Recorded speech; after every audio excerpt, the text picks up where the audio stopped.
In this video by Happy Fox Productions posted on September the 1st of 2020, the uploader and mother were away on vacation, and you can see the uploader's cat.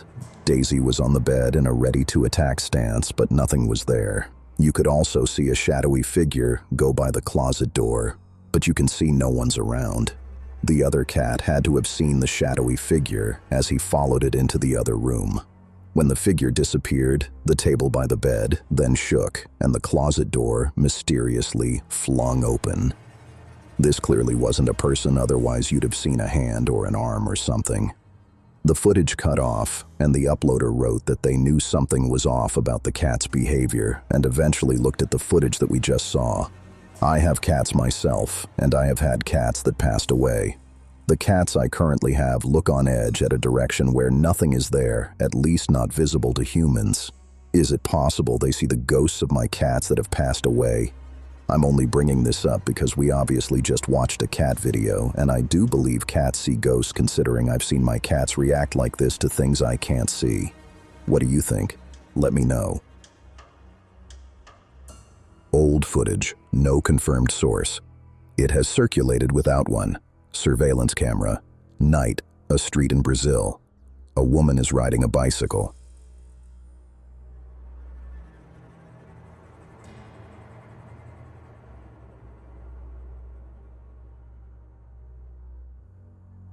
The bicycle leaves the ground and travels upward, several meters, vertically.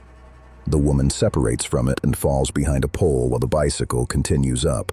Two objects from the same point of contact moving in opposite directions simultaneously. Wind doesn't produce vertical lift on a bicycle at that scale. She wasn't injured. What lifted it? A surveillance camera at an intersection in Toledo, Argentina. Multiple Argentine news outlets, including LSU, covered what it captured. This isn't footage that traveled without context. It was reported, named, and attributed. Locals have given the intersection a name.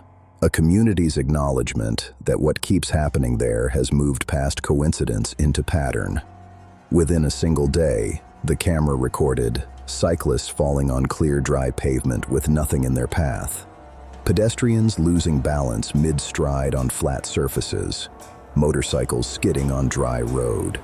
Cars whose front wheels turned sharply without any corresponding input from the driver. Each of these, taken alone, has a physical explanation available. What changes the picture is the accumulation. Different vehicle types, different users, different times of day. Daylight and after dark, sunshine and rain. All of it within one day. Residents are divided. Some hold that the pattern is not coincidental and that something beyond road engineering is involved.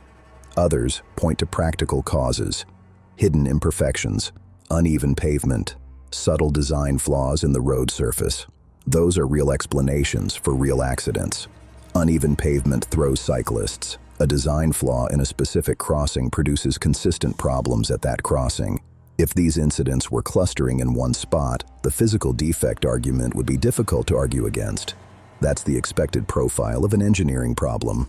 A fixed cause, producing a fixed failure point. The accidents aren't in one spot. They're distributed across different parts of the intersection. Different surface areas, different approach angles, different users. A fixed defect produces incidents at that defect, not incidents scattered across multiple surfaces within the same intersection. The distribution is what the physical explanation can't account for. What kind of problem doesn't stay in one place? Joanna Pascoe shared this footage from her daughter Evelyn's room. Before Evelyn was born, Joanna had 2 pregnancies that ended in miscarriage. That's stated plainly here because it explains something specific about who she became as a mother. Attentive and protective, checking on Evelyn through the monitor consistently, the way she always did. One day, looking at the monitor the way she always did, she noticed something she hadn't seen in that room before. A glowing orb appears near the crib. On baby monitor footage, lens flare is typically a fixed artifact, static, tied to the camera's position relative to a light source. This isn't fixed. Okay. That's not possible. What is that? What is that? What is it? Look at the way, look! It's lingering. Is it the light outside? Like,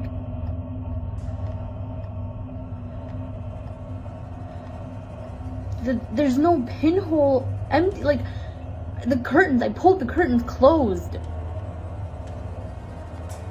And it's not leaving. It's getting near her. Oh my god. Did she just touch it? Where did it go?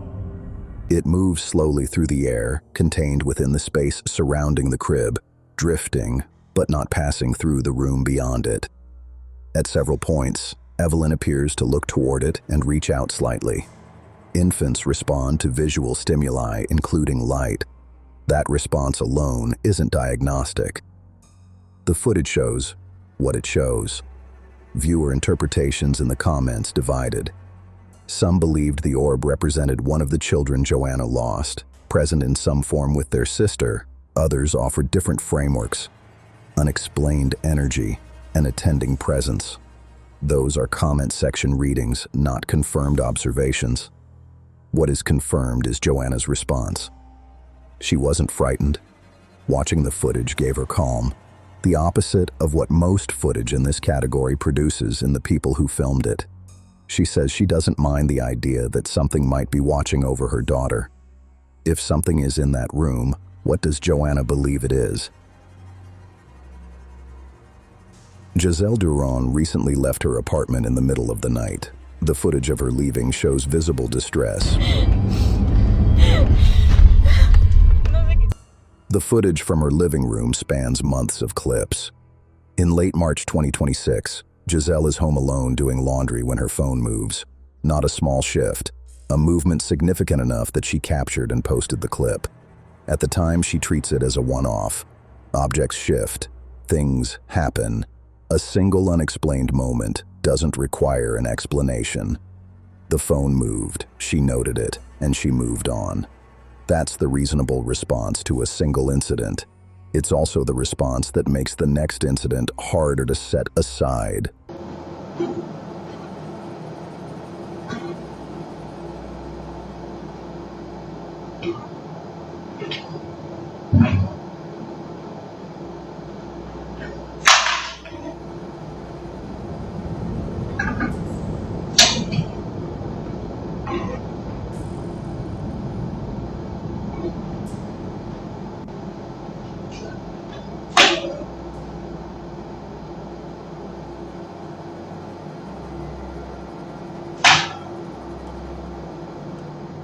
March 28th, 2026. Giselle turns the lights off. They come back on immediately. The moment she operates the switch, the lights restore. A faulty circuit produces intermittent failure, flickering, delays, inconsistency across attempts. Immediate restoration is a different behavior. She starts to think something is interfering, and she goes back to the phone. An object that moved on its own the week before, which she decided was random. She reconsiders that decision. 2 incidents, 1 week apart, both without explanation.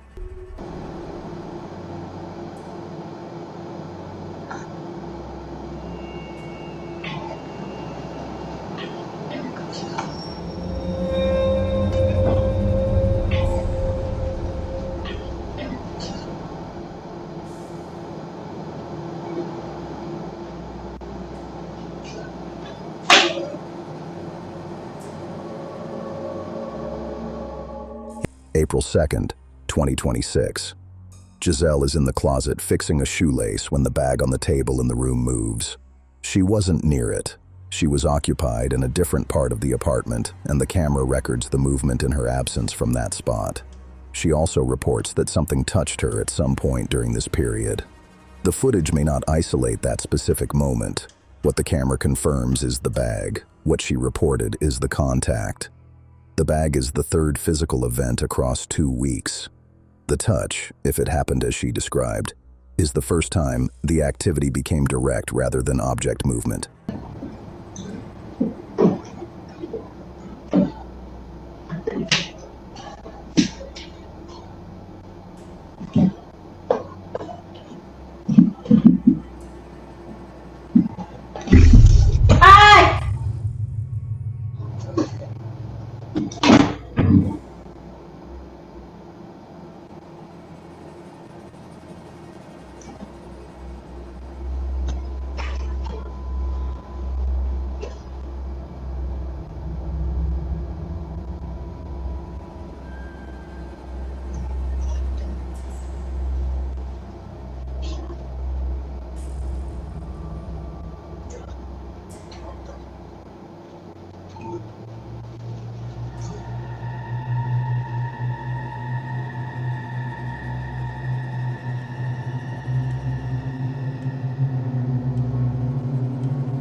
By this point, the apartment has changed. Not physically. She's still in the same rooms, but the threshold has shifted. Every sound, every small movement carries different weight when 3 unexplained events have already happened in those same spaces. She can place them, where the phone was, where the light switch is, where the bag sat. Those locations are now marked. A room that contains a specific memory of something wrong is no longer a neutral space. It's a space with a history she can't unknow. Giselle has no one to tell her it was probably nothing. One night she's woken by a sound. Before she sees anything, something pulls her out of sleep. Then there's a black shape at her door. She doesn't investigate. She leaves immediately, without determining what it was. The decision she makes next is the most specific behavioral evidence in the entire sequence. She gets in her car, drives to her workplace, and parks in the lot. She waits there until her shift starts. That's not a person taking a drive to calm down. That's a threat assessment that concluded she was safer in a parking lot at night than in her own apartment. When she returns home, the shape is gone. No sé de dónde es. Obviamente no me voy a levantar a ver qué es. Pero tengo miedo. Estoy temblando del miedo.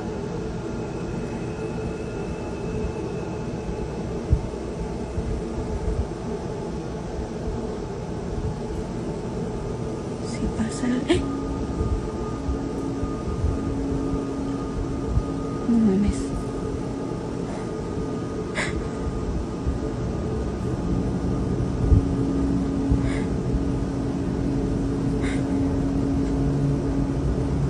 No mames. Creo que hay alguien atrás de la puerta. O algo. Tengo miedo. Tengo miedo.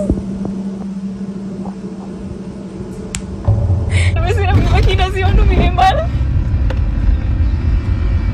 Pero salí corriendo de ahí porque ya no puedo. Ya no puedo. Ya no sé qué hacer. Son las 4 de la mañana.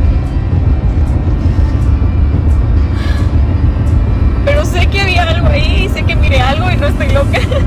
No estoy loca. Tengo que entrar a trabajar al rato y no he dormido nada.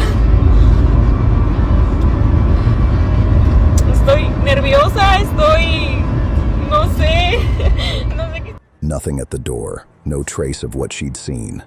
It was there, and then it wasn't, which means something left.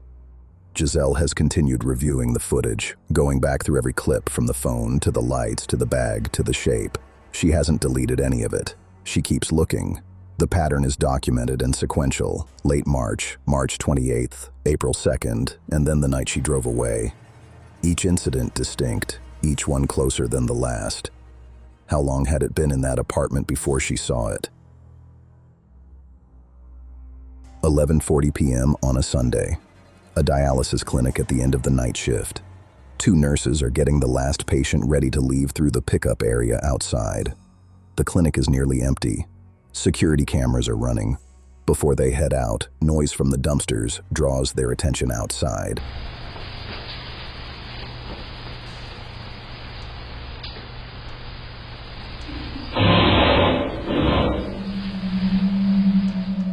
Noise from someone searching through the dumpsters. It happens at this clinic. The nurses step outside to check. The patient remains inside, alone in the room. Josephine, one of the nurses on shift, shared this footage with the patient's consent. The patient had seen it themselves and wanted it seen by others. Their position was that without the footage, no one would believe their account. Inside, alone, the patient covers her face and screams.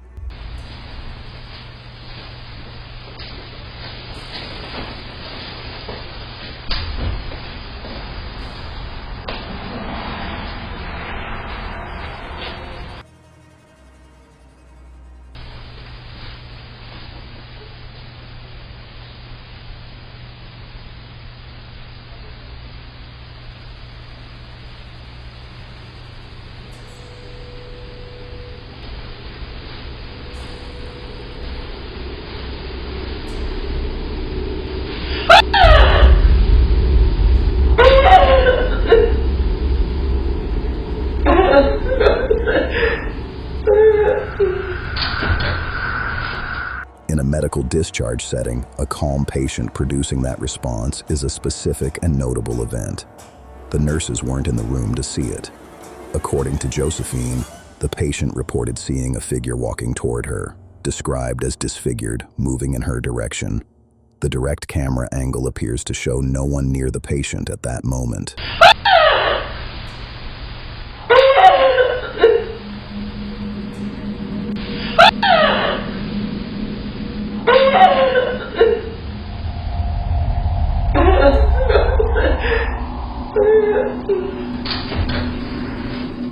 The TV screen in the room shows something the direct camera didn't capture. In the reflection on the screen, a secondary surface recording what the primary angle missed, a dark figure is visible. It appears near the patient, then it moves to a position behind her. Two locations, a transition between them, both visible in the reflected surface. The shift between positions is abrupt. The figure registers near the patient and then behind her, without the intermediate frames that gradual movement would produce. In a TV screen reflection captured on security camera footage, a figure resolves as a compressed dark shape, defined enough to show position and direction, diffuse enough that the features don't resolve. What resolves here is the movement, toward the patient, then behind her. The patient's account was initially dismissed. Colleagues considered it the kind of report a distressed patient might make, a reasonable first response in a clinical context. Then they reviewed the footage.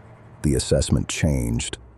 Months later, the footage continues to be reviewed by staff at the clinic, people with a professional baseline for evaluating patient behavior, returning to it because they haven't found a clinical explanation that accounts for what the TV screen recorded. What was in that room while the nurses were outside? In this video by Lainey and Ben, posted on July 14th of 2021, Ben stated he came home before Lainey and covered a smashed mug. Ben displayed some CCTV cameras set up in the kitchen, and what happens next is unbelievable and downright terrifying. Watch.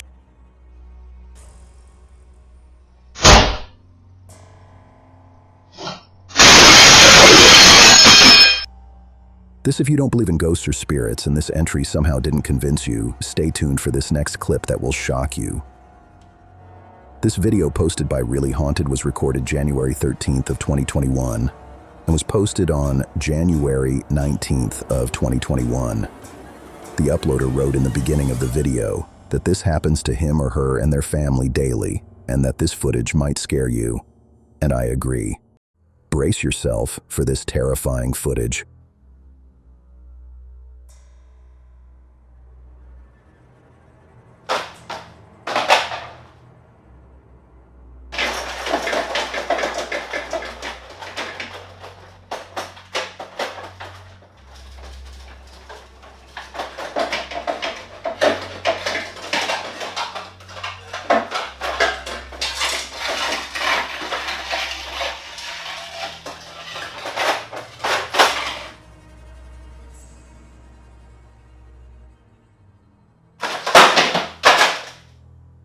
Are you not convinced that paranormal activity is possible? Subscribe and click a video on screen if you're not scared.